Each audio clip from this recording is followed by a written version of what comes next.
तो अब मैं एक तुम्हें न्यूमेरिकल और कराती हूँ बेटा, कि जिसमें हमारे पास बॉन्ड एंथैल्पीज ही गिवन है और उसको हम बॉन्ड एंथैल्पी से ही कर सकते हैं। ठीक है, तो जनरली बॉन्ड एंथैल्पी से इसी तरीके के रिएक्शन क्वेश्चंस आते हैं। ठीक है, जिसमें इसमें क्योंकि काफी सारी बॉन्ड्स यूज होंगी तो इसलिए एक मैं इस टाइप का न्यूमेरिकल करा देती हूँ। देखो ये कह रहा है propane has the structure CH3 CH2 CH3। Propane का फॉर्मूला सबको पता है। Calculate the change in enthalpy for the reaction. ठीक है बेटा, तो देखो रिएक्शन यहाँ गिवन है तुम्हें ऑलरेडी। तो ये कह रहा है C3H8 प्लस 5O2 और इससे हमारा बन रहा है 3CO2 प्लस 4H2O। ठीक है बेटा, तो यहां पर अगर देखो, अगर अब यहां पर हमारी क्या क्या गिवन है तुम्हें, यहां पर गिवन है कार्बन, कार्बन की बॉन्ड लेंथ गिवन है 347 किलो जूल पर मोल। कार्बन हाइड्रोजन की बॉन्ड लेंथ इसने हमें, ये सब गिवन है। ठीक है, गिवन डेटा करके या गिवन। CH बॉन्ड की है 414, C double bond O bond की है 741। जितने भी बॉन्ड्स मतलब इसके अंदर आ रही हैं उन सब की हमें दे रखी है 498 और OH बॉन्ड की इसमें दे रखी है 464 किलो जूल पर मोल है, मतलब ये सारी। ठीक है बेटा, अब हमें यहां पर निकालनी क्या है, ये कह रहा है calculate the change in enthalpy for this reaction. इस पूरे रिएक्शन की हमें हीट ऑफ रिएक्शन निकालनी है। ठीक है, इन वैल्यूज की हेल्प से हम देखो कैसे करेंगे इसको। देखो बेटा, हम पहले इस रिएक्शन को खोलेंगे कि हमें सारी बॉन्ड्स क्लियरली विजिबल हो। देखो C3H8, इस रिएक्शन को खोलोगे तो कैसे बनेगा, 1 2 3 कार्बन, प्रोपेन कह दिया है उसने, है ना। CnH2n+2, देखो फॉर्मूले को भी फॉलो कर रहे हैं कि हाइड्रोजन का नंबर कार्बन के नंबर के डबल से 2 ज्यादा है। ध्यान है, ऐसे 10th में बताया था। तो अब एक ये हमारा एल्केन है तो हर कार्बन चारों सिंगल बॉन्ड ही बनाएगा, तो जितनी कार्बन की आपस में बन गई बाकी सब हम हाइड्रोजन से यहाँ पर लगा देंगे। तो देख सकते हो तुम बेटा यहाँ पर, ठीक है ना, कि ये C3H8 को हमने ऐसे खोल दिया। अच्छा, अब देखो यहाँ पर 5 इंटू क्या है, O double bond O bonds है। ठीक है बेटा, इंटू कार्बन डाइऑक्साइड में बॉन्ड देखो कैसे होती है, ध्यान होगा तुम्हें बेटा कि ऐसे O double bond C double bond O ऐसे होती है। सारी बॉन्ड्स को खोलना है बेसिकली हमें। ठीक है, प्लस 4 इंटू OH ऐसे होती है बेटा। ठीक है, समझ में आई बेटा बात। अब देखो हमने रिएक्शन खोल लिया, अब डेल्टा, बस यही सारा है इसमें खेल।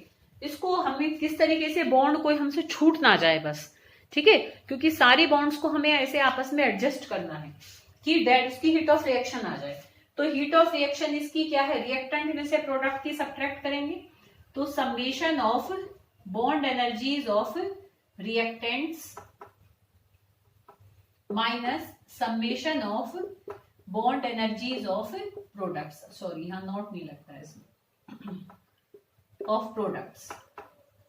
ठीक है, तो अब देखो बेटा हमारे रिएक्टेंट में हमारे, तुम ध्यान से देखो तो एक तो क्या है, CH बॉन्ड है। कितनी CH बॉन्ड है, 1 2 3 4, CH गिनना, CC नहीं, पहले CH एक, वो गिन लो पहले, मतलब कोई पहले गिन लो।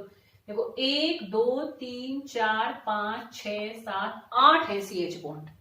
ठीक है, तो यहां पर हम जब ऐड करेंगे 8 इंटू CH बॉन्ड, ठीक है बेटा, प्लस CC सिंगल बॉन्ड देखो कितनी है, 1 और 2, कितनी है 2 into CC bond, plus O double bond O bond कितनी है, 5 है। ठीक है, तो यहां पर हम क्या करेंगे, plus 5 into O double bond O bond. तो ये तो हुआ सारा, हमने रिएक्टेंट्स का हिसाब किताब बना लिया। ठीक है, अब हम इसमें सब्ट्रैक्ट करेंगे 3 इंटू, देखो यहां पर तुम देख सकती हो कि एक मॉलिक्यूल के अंदर 2 बॉन्ड हैं, तो 3 मॉलिक्यूल में कितने हो जाएंगे, 6 हो जाएंगे C double bond O bonds.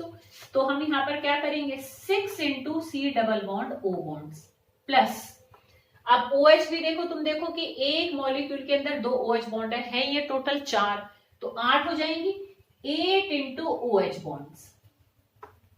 समझ लो बेटा, अब हम इन सब की वैल्यूज को इसमें पुट कर देंगे। ये देखो हमें यहाँ गिवन कर रखी है, तो उस पूरे की हीट ऑफ रिएक्शन आ जाएगी। ठीक है बेटा, 8 इंटू क्या करेंगे, CH बॉन्ड की 414, ठीक है, प्लस फिर यहां पर ये छोटा ब्रैकेट लगाते चलेंगे ताकि हमसे कोई गलती ना हो जाए सॉल्व करने में। 2 इंटू दूसरी क्या है, C single bond C, that is 347 plus O double bond O कितनी दे रखी है इसने, जबकि उसको किससे मल्टीप्लाई करना है, 5 से, तो 5 इंटू 498, ठीक है। अब इसमें से हम सब्ट्रैक्ट कर देंगे 6 into C double bond O कितनी है, क्या वैल्यू है, 741 प्लस 8 इंटू OH बॉन्ड 464, ठीक है। तो इन सबको तुम सॉल्व कर दोगे, छोटी छोटी सी मल्टीप्लीकेशन है, फिर इनको ऐड करो, इनको ऐड करो, इसको सम में से इस सम को सब्ट्रैक्ट कर दो, तो that is it's heat of reaction, ठीक है। तो वो वैल्यू हमारी कितनी दे रखी है, वो वैल्यू दे रखी है इसमें निकल कर जो आई है हमारी, वो निकल कर आई है बेटा तुम्हारी -1662 किलो जूल पर मोल, ठीक है बेटा। तो इस तरीके से हम बॉन्ड एंथैल्पी से ऐसे ही सॉल्व करना है। वो वाला जो न्यूमेरिकल तुम्हें ऐसे हीट ऑफ फॉर्मेशन की हेल्प से भी कराया है ना, तो उसमें कंफ्यूज मत होना, मत करना उनको ऐसे हीट ऑफ फॉर्मेशन, क्योंकि मुझे भी करने में मुझे भी ऐसा लगा कि मतलब क्यों कर रहे हैं हम उस मेथड से, मतलब मैं थोड़ा सा टाइम बचाने की उसमें कि एक से तुम्हें मतलब कर सकते हैं, ऐसा नहीं है कि वो रॉन्ग मेथड है, बट इतना मतलब एक तरीके से अपील नहीं करता वो, और ना ही जनरली हम करते हैं। हम वो तो एक न्यूमेरिकल को जस्ट वो एक सॉल्व करके दिखा रहा है कि कैसे हम हीट ऑफ रिएक्शन को हीट ऑफ फॉर्मेशन से भी निकाल सकते हैं, ठीक है, हेसेस लॉ से भी निकाल सकते हैं, और हम एंथैल्पी और बॉन्ड एनर्जी से भी निकाल सकते हैं।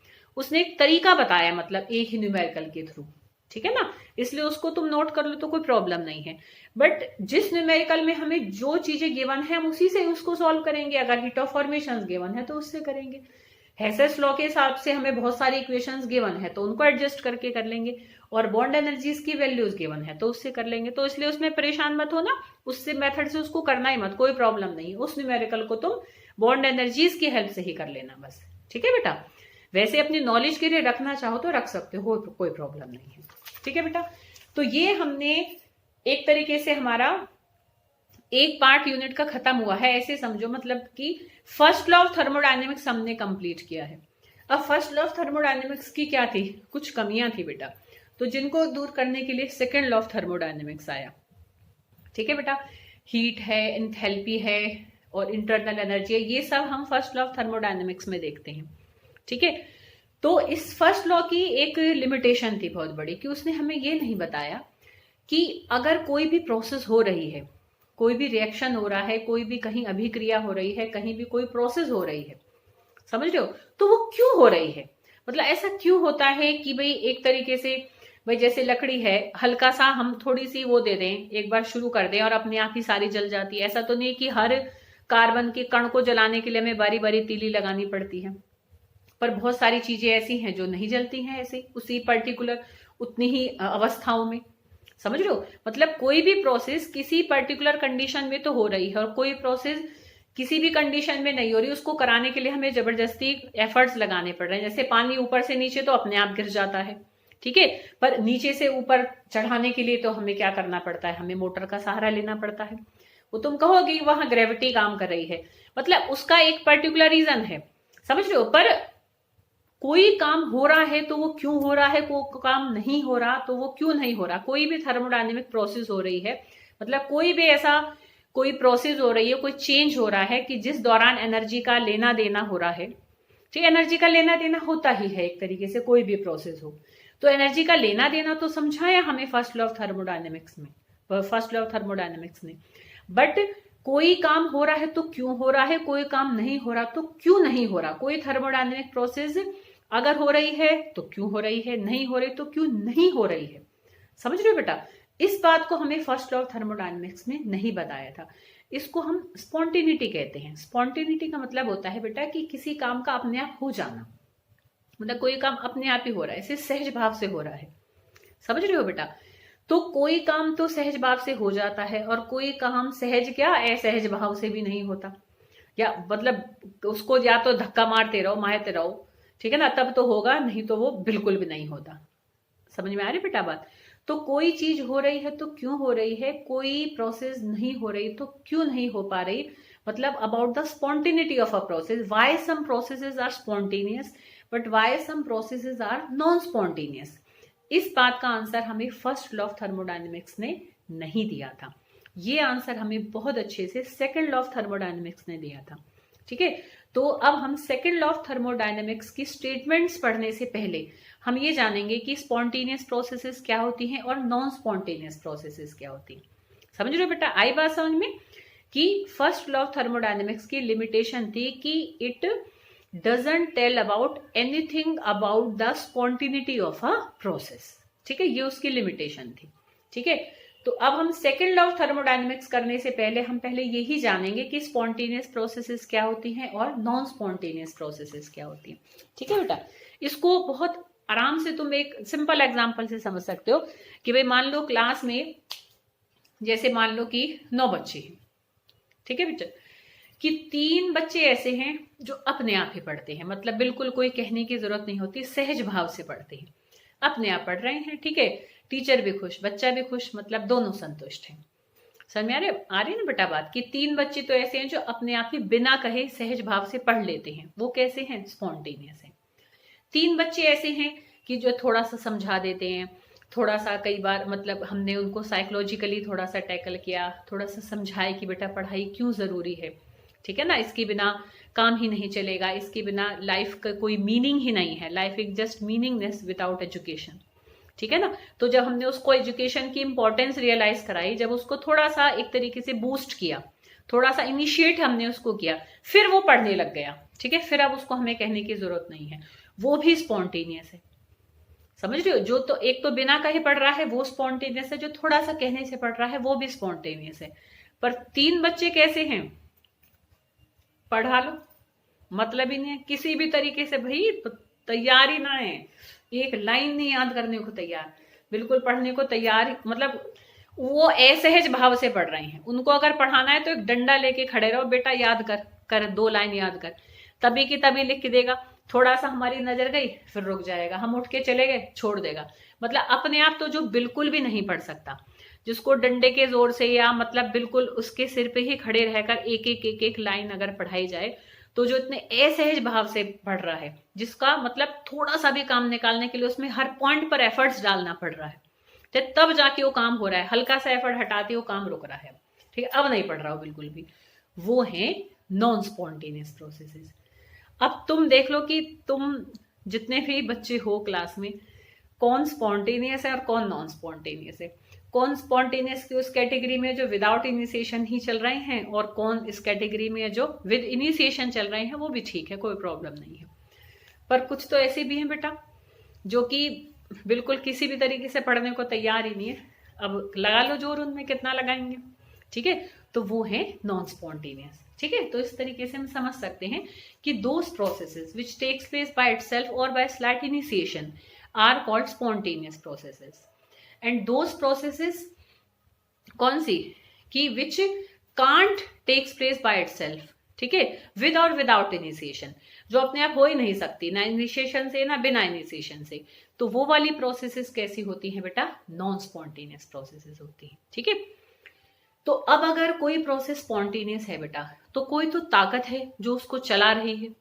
ठीक है, there is some force which एक तरीके से मेक दैट प्रोसेस स्पॉन्टेनियस। जैसे जो बच्चे अपने आप पढ़ने की जिनमें इच्छा है, ठीक है, तो उनको कौन सी बात है जो चला रही है, कौन सी ताकत उनको चला रही है, कि उनको दिख रहा है कि आगे एक ब्राइट फ्यूचर है, वो जो एक फीलिंग है, ठीक है, कि वे मुझे ये एक मोटो अचीव करना है, मुझे लाइफ में ये मेरा गोल है, उन्होंने एक गोल फिक्स किया है, वो ड्राइविंग फोर्स है उनको वहां तक पहुंचाने के लिए। उनको एक बहुत अच्छी एक कंफर्टेबल लाइफ चाहिए आगे, मतलब कोई समाज के लिए अच्छा करना चाहता है, कि कोई मतलब आगे चल के टीचर ही बनना चाहता है, कि मैं इसलिए अच्छा पढ़ूंगा कि आगे चलकर मैं बच्चों को अच्छे से पढ़ा सकूं। किसी को पैसे बहुत सारे कमाने हैं इसलिए वो अच्छा पढ़ना चाहता है। किसी को मतलब बहुत एक ऊंची कोई पोस्ट हासिल करनी है, कि उसको मतलब ये चाहिए कि भाई हाँ मैं एक बहुत अच्छी एक वेल रिस्पेक्टेड एक मैं जॉब करूं आगे चल के। तो मतलब वो एक ताकत है, मतलब वो जो सोच है, वो एक ड्राइविंग फोर्स है जो उनको स्पॉन्टेनियस बना रही है। और जिसे कुछ करना ही नहीं है, उसके पीछे फिर कोई है ही नहीं ड्राइविंग फोर्स, तो फिर वो है ही नॉन स्पॉन्टेनियस। तो there is always some driving force to make a process spontaneous. ठीक है बेटा, अरे बात समझ में। अब वो जो ड्राइविंग फोर्स है, पहले एक रीजन दिया गया था कि भाई, मतलब एक कारण दिया गया था, भाई ये होती है ड्राइविंग फोर्स, ये है, मतलब एक बताया गया कि ये चीज है जो कि ड्राइविंग फोर्स होती है किसी भी प्रोसेस को कराने के लिए। क्या कहा गया? पहले ये कहा गया कि मतलब जितने भी देखो एक्सोथर्मिक रिएक्शंस होते हैं, ज्यादातर एक्सोथर्मिक रिएक्शन स्पॉन्टेनियस होते हैं। ठीक है, तो ये कहा गया, जैसे तुम्हें पहले भी मैंने एक बात बताई थी कि किसी भी सिस्टम, जितना कोई भी सिस्टम जितना लोअर एनर्जी स्टेट में होगा उतना ही वो ज्यादा स्टेबल हो जाता है। ठीक है, अच्छा, कोई भी काम, मतलब अगर कोई काम स्पॉन्टेनियस है तो वो क्यों है? क्योंकि एवरीथिंग इन दिस यूनिवर्स क्या है, tends to get the stability. हर कोई अपनी लाइफ में स्टेबिलिटी चाहता है। ठीक है, एक स्थिरता चाहता है, एक संतुष्टि चाहता है। ठीक है, ये एक यूनिवर्स का एक तरीके से नेचर है, हर चीज का नेचर है कि everyone, everything always try to get the stability in their life. ठीक है, या मतलब ऑलवेज वांट स्टेबिलिटी। तो अगर कोई काम करने से किसी सिस्टम की एनर्जी कम हो रही है तो उस काम को कर जाएगा। क्यों? क्योंकि एनर्जी कम होने से क्या होगा, एनर्जी कम होने से उसकी स्टेबिलिटी बढ़ेगी। तो स्टेबिलिटी पाने का ही तो चक्कर है दुनिया में। भाई हम भी अगर अच्छा पढ़ना चाहते हैं तो हम अपनी लाइफ में एक स्टेबिलिटी ही तो चाहते हैं। मेन वही तो ड्राइविंग फोर्स है, to make that process spontaneous. ठीक है, टू मेक आवरसेल्फ एक तरीके से क्या है, रेडी टू स्टडी। ठीक है ना, आ रही ना बेटा बात समझ में? तो यूनिवर्स में हर चीज स्टेबिलिटी चाहती है। तो ड्राइविंग फोर्स बेसिकली क्या है, to get the stability. Stability का एक क्राइटेरिया हमारा क्या होता है, हमारा एक क्राइटेरिया स्टेबिलिटी का ये होता है कि जितना सिस्टम लोअर एनर्जी स्टेट में जाएगा उतना ही वो क्या है, ज्यादा स्टेबल होगा। तो इसलिए सारी एक्सोथर्मिक प्रोसेसेस क्या होती हैं, जनरली स्पॉन्टेनियस होती हैं। क्यों? क्योंकि हर एक्सोथर्मिक में क्या प्रोसेस में क्या होता है, एनर्जी गेट इवॉल्व्ड, एनर्जी बाहर निकलती है। ठीक है ना, तो जिन रिएक्शंस के दौरान एनर्जी बाहर निकलती है वो हमारे एक्सोथर्मिक रिएक्शंस होते हैं। ठीक है, तो एक्सोथर्मिक रिएक्शंस क्यों स्पॉन्टेनियस होते हैं? क्योंकि उस रिएक्शन के होने के दौरान उनकी एनर्जी कम हो रही होती है, इसलिए उनकी स्टेबिलिटी बढ़ रही होती है, इसलिए वो रिएक्शन अपने आप हो जाते हैं।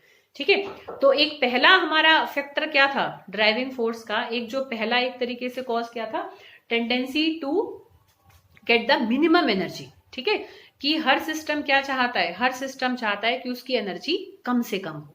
एक तो ये है। अब अगर हम इस बात पर कहें तो फिर हम ये कहेंगे कि जितने भी एंडोथर्मिक रिएक्शंस हैं वो सारे तो नॉन स्पॉन्टेनियस होने चाहिए, क्योंकि एंडोथर्मिक रिएक्शंस के दौरान तो सिस्टम की एनर्जी बढ़ती है। पर ऐसा तो बिल्कुल भी नहीं है बेटा। तुम ये देखो कि कोई पानी रखा हुआ है कहीं भी, मतलब पानी का कोई सोर्स देखो, कुछ भी देखो, तो तुम देखोगे कि वो अपने आप क्या है, वेपराइज हो जाता है। जो बर्फ है अपने आप पिघल जाती है। जबकि तुम देखो कि अगर कोई सॉलिड लिक्विड फॉर्म में चेंज हो रहा है या लिक्विड गैसियस फॉर्म में चेंज हो रही है तो उस दौरान क्या हो रही है, हीट एब्जॉर्ब हो रही है। तो वो सारे एंडोथर्मिक प्रोसेसेस हैं, but still they are spontaneous. ठीक है, फिर भी वो स्पॉन्टेनियस है। तो एंडोथर्मिक रिएक्शंस की स्पॉन्टेनिटी को हम कैसे एक्सप्लेन करेंगे? तो जो ड्राइविंग फोर्स है, जो ताकत है किसी रिएक्शन को चलाने की, उसका एक तो क्या है, एक क्राइटेरिया तो क्या है, tendency to get the minimum energy. चलो इसमें मेडिकल को पहले साफ करा जाए।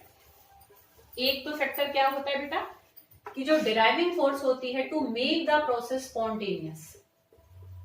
ठीक है, उसका एक क्राइटेरिया तो क्या है, टेंडेंसी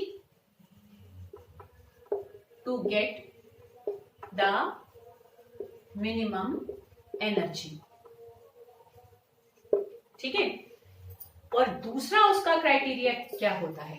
अच्छा, एक बात और सोचो कि हम स्टेबल होना चाहते हैं लाइफ में, समझते हो ना, पर सबको देखो, मतलब हर चीज फ्री भी होना चाहती है। ठीक है, कि स्टेबिलिटी का क्राइटेरिया खाली क्या है, मतलब एक तरीके से एनर्जी हमारी कम हो रही है सिस्टम की, वो तो है ही किसका क्राइटेरिया हमारा, for a process to make the spontaneous. हाँ, कौन है भाई?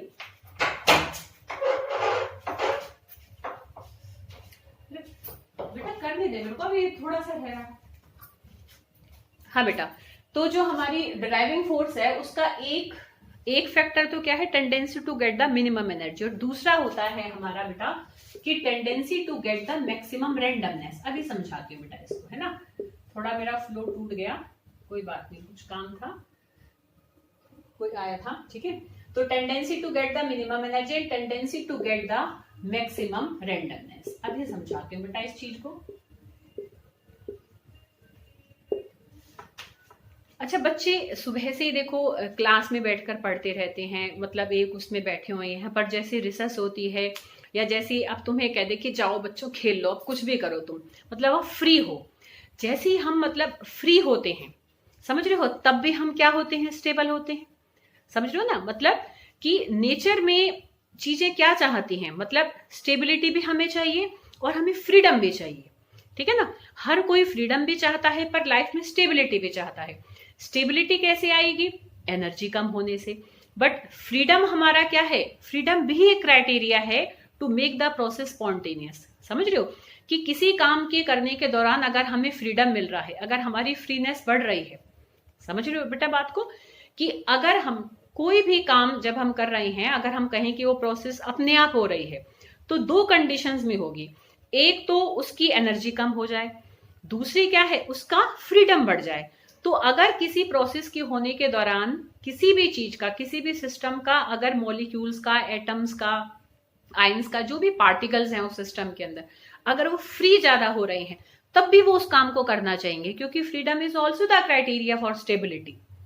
समझ में आ रही बेटा, क्योंकि वो भी एक तरीके से हैप्पीनेस दे रहा है, हम उसी काम को तो करेंगे बेटा जिससे हम खुश भी हों और हम स्टेबल भी हों। समझ रहे हो बेटा, तो ये दो हमारे फैक्टर होते हैं to make the process spontaneous. अब देखो जब कोई चीज सॉलिड से लिक्विड फॉर्म में आई, तो मॉलिक्यूल सॉलिड में बंधे हुए थे, लिक्विड में थोड़े से आराम से खुल गया, वो अब आराम से घूमेंगे। लिक्विड से गैसेस में तो और फ्री हो गए, तो वो और जल्दी आएंगे, अरे अब तो और मजे आ रहे हैं, अब तो यहाँ भी जा सकते हैं, वहां भी जा सकते हैं। समझ रहे हो, बंधन किसी को भी पसंद नहीं है, ठीक है। समझ रहे हो ना बेटा, मतलब बंधन हमें एक तरीके से क्या है, परेशान करता है। हम सब बंधन से मुक्त होना चाहते हैं, हर चीज के बंधन से। हर कोई शायद यूनिवर्स में ऐसी कोई चीज नहीं है जो बंधन में रहना चाहे। तो कोई काम करने के दौरान हमारे बंधन टूट रहे हो, या किसी काम को करने के दौरान हमें स्टेबिलिटी मिल रही हो, तो इन दोनों ही फैक्ट, अगर दोनों ही काम हो रहे हो, तो वो प्रोसेस तो हाईली स्पॉन्टेनियस होती है, कि भाई एक तरीके से क्या हो, फ्रीडम भी मिले और क्या हो, स्टेबिलिटी भी बढ़े। तो वो प्रोसेस तो हाईली स्पॉन्टेनियस होती हैं। पर अगर दोनों में से एक काम भी हो रहा है, तो those processes are also spontaneous. वो डिपेंड करता है कौन सी चीज ज्यादा मात्रा में हो रही है। समझ में आ रही बेटा बात, या तो एनर्जी कम हो या फ्रीडम बढ़े। अगर एनर्जी भी कम हो और फ्रीडम भी बढ़े, वो प्रोसेस तो हाईली स्पॉन्टेनियस होंगी। अब एनर्जी तो बढ़ जाए और फ्रीडम कम हो जाए, तो ऐसी प्रोसेस बेटा हमेशा ही नॉन स्पॉन्टेनियस होती है। तो दोनों फैक्टर्स का जो कंबाइंड इफेक्ट होता है, वो डिसाइड करता है कि कोई प्रोसेस स्पॉन्टेनियस होगी कि नहीं होगी। समझ रहे हो, तो दैट जो हमारी फ्रीडम है ना, जो फ्रीनेस है, उसके लिए हम एक टर्म यूज करते हैं, दैट इज रैंडमनेस। रैंडम का मतलब होता है कि रैंडमली मूव करें, इधर इधर इधर, मतलब कोई फिक्स नहीं है डायरेक्शन, तो दैट इज बेसिकली रैंडमनेस। तो हम फ्रीडम को एक बेटर टर्म से यहाँ रिप्रेजेंट करते हैं, दैट इज रैंडमनेस, ठीक है। तो किसी भी काम के दौरान अगर सिस्टम की एनर्जी कम हो या रैंडमनेस बढ़े, तो ये दो क्राइटेरिया बेसिकली किसी भी प्रोसेस की स्पॉन्टेनिटी को डिसाइड करते हैं, ठीक है। अरे बेटा बात समझ में, तो यहां तक बेटा सब अच्छे से कर लेना।